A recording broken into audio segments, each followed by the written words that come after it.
is Courtney, and today we're going to be using a couple of the Simon Hurley Create Dye Ink pads to do some ink blending on colored cardstock. So for my first card, I'm going to be using the Splinter background stamp as well as the Grrr ink. So I'm going to start off with a piece of Nina Desert Storm, or you can use craft cardstock for this. It's very similar. I'm just going to add a little bit of Tombow Mono multi-glue to the back of my panel there. Once it's dry, it will be repositionable. That way it will stay in one place in my MISTI because I know I'm probably going to have to stamp this more than once. So I'm going to go ahead and treat that panel with my anti-static tool, and then I'm inking up my stamp with Versamark ink. And I'm applying as much pressure as I can, kind of even pressure. It doesn't necessarily need to be a lot of pressure as long as it's even, but obviously this is a background stamp. So I re-inked it again and stamped that once again. Now, also something that may be helpful when you're stamping a background stamp is to flip your MISTI over, flip your stamp positioner over and press on it from the other side. And I got much better results that time. The thing about it being colored cardstock, or in this case, craft cardstock, I can actually see where I'm stamping even though it's clear ink. So I'm going to go ahead and sprinkle on some clear embossing powder, and this is ultra fine embossing powder because the lines on this stamp are pretty thin. Making sure that my heat gun is heated up completely before bringing this to the card panel, being we have to heat a whole lot. I'm going to go ahead and heat set that. Next, we're going to bring out that Grrr ink, and I'm just going to be doing a little bit of ink blending on the edges of my card panel. So I'm using a blending brush here, and this is one by Trinity Stamps. You can use a regular ink blending tool for all of this, or you can use a blending brush, whatever you choose. And I'm just adding some ink to the outer edges and the corners of all four sides. And I'm kind of just letting that fade off to nothing, I guess, in the center, and I'm going directly over this embossing. Once I am done with my ink blending, I'm going to go ahead and take a dry paper towel and just go over all of the areas that I added that ink. That way it'll kind of remove the ink that's sitting on top of the embossed areas. So that is panel number 1. Next, we are going to be using the Frostbite Stencil as well as the Triple Berry ink. And I have a piece of cardstock here, and I can't tell you what color this is, what brand this is. It's just from my stash, but it matched very, very close to the Triple Berry ink. So this is going to be a tone on tone. So I used some pixie spray there on the back of my stencil and then lined that up onto my card panel. Once again, taking another one of my blending brushes here, and I am just basically saturating the paper, making sure that I get in between all of those lines of the stencil. Now, because this is tone on tone, it's kind of hard to see where you've added your ink. So it's okay to go over the same area more than once to make sure that you have the paper completely saturated. Once you lift up the stencil, you're really going to be able to see the results. The good thing about using that pixie spray is that you can kind of lift a corner to make sure everything came out good and put that stencil back in place if needed. Otherwise, you're good to go. So once I remove the stencil, you'll be able to see the actual result of this tone on tone. Now, it will dry back a little bit, but not too much. Next, we're going to move on to the Looks Like Rain stencil, and I'm going to be using the Clear Skies and Remember Me ink. And I'm going to be doing the same thing that I did for the first two, kind of mixing it together. So if you don't have any pixie spray, you can always adhere the back of your card panel down to, or no, I guess your card panel to the back of the stencil with washi tape, or in this case, I used Post-it note tape. And I'm going to be doing the tone on tone just like I did for the previous panel, and just getting in between all of those little lines within the stencil with that blending brush. Now, in order to make this pop even more, I'm going to be adding some ink blending to the edges. So once I remove this stencil, I did end up trimming this down. My ink pad is very juicy, and that top little raindrop there kind of got a little bit globby. So I'm pretty much going to assemble all these cards very similar, and you'll see that at the end. So I'm going to have to trim down this panel anyway, so now's the time to do it before I do my ink blending around the edges. Going to bring in that Remember Me ink, and I'm going to do the same thing as I did for that wood grain background. And I'm just kind of going along the edges and going along the corners. I'm not adding as much as I did for the first card because we already have a ton of blue going on. This is just to actually make the, I guess, the images from the stencil pop a little bit more. So that is our third panel. Moving on to our fourth and final panel, we're going to be using black cardstock this time. And this is dye ink, so it's not opaque. So we're going to kind of go over how to make this a little bit more opaque. I'm going to be using the Backsplash Stencil as well as the Traffic Cone Dye Ink, but we'll get to that in a minute.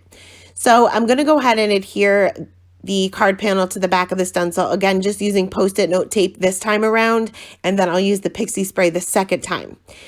The first time I am going to be using white pigment ink, and you can use whatever is in your stash as long as it is nice and opaque. I prefer to use the Hero Arts Unicorn White Pigment Ink because it is very opaque, and you can see that I'm kind of just dabbing on the ink. It's not going to blend like regular ink because it's a pigment ink, but I want to make sure that I get in between all of those little grooves within the stencil.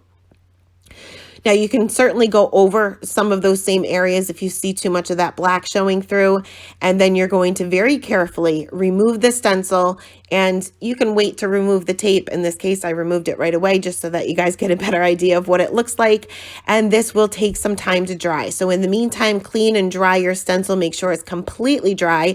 I let mine sit for about 15 minutes or so. Then I sprayed the back with the pixie spray, and I'm just going to line up my stencil right over the lines that I already have going on.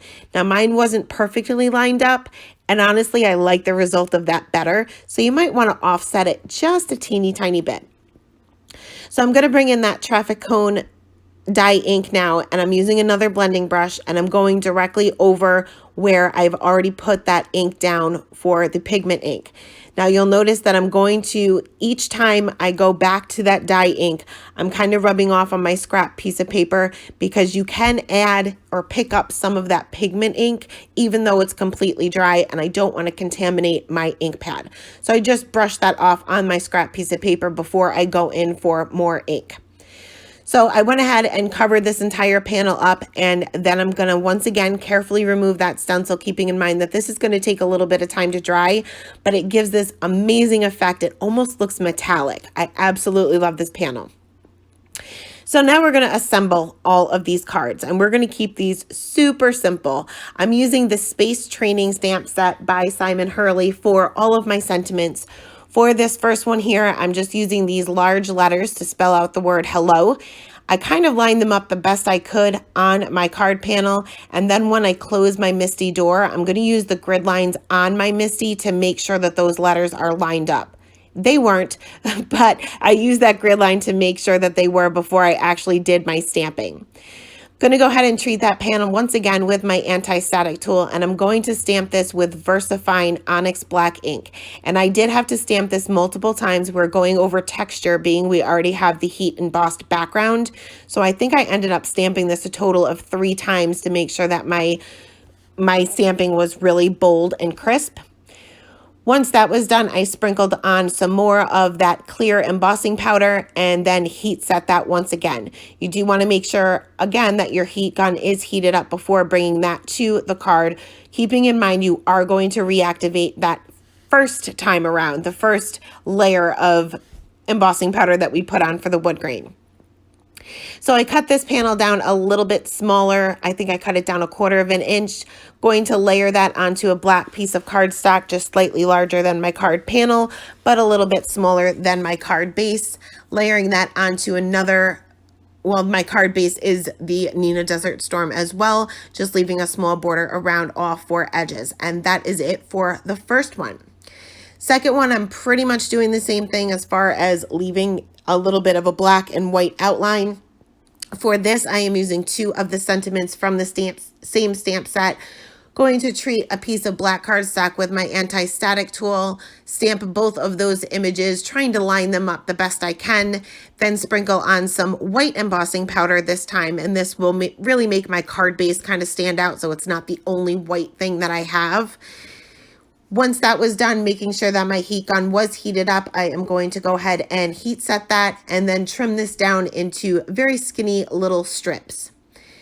Next, we're going to kind of adhere everything together, again, using my Tombow Mono Multi Glue. I prefer to use wet glue because I can never line things up the first time around. So that gives me a few seconds to kind of maneuver things around to make sure everything is lined up.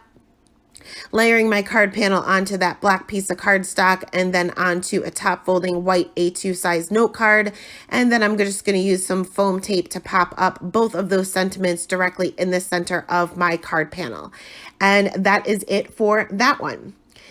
Next, we're going to move on to the raindrops card here, and I'm going to be using more sentiments from that same stamp set. Once again, adhering this down to a black piece of cardstock, just slightly larger than my card panel, and then onto a white top folding A2 size note card to leave a small white border on all four sides. Now for this one, I'm just going to stamp the sentiment directly onto the card. I'm going to be using some black hybrid ink by scrapbook.com.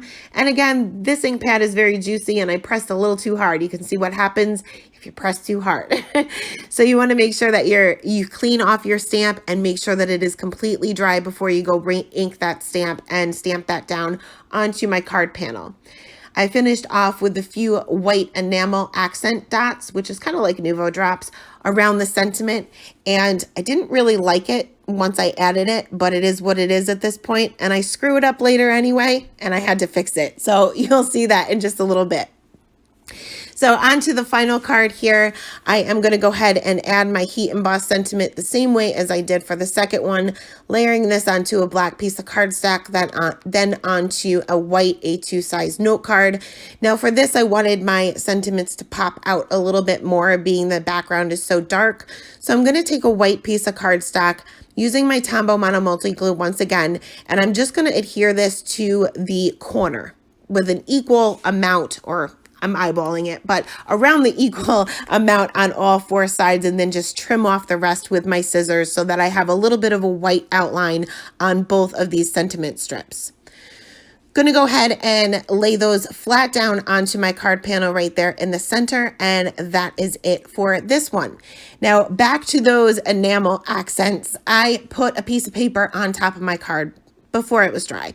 So you can see that my dots are many more than I added before. So I'm just going to make these a little bit bigger. These are still wet enough where they're going to kind of mold together and I should be good to go. So here's a quick look at all four cards that we created today. I will leave all of the supplies listed in the description box below. Thank you guys so much for stopping by and have a great day.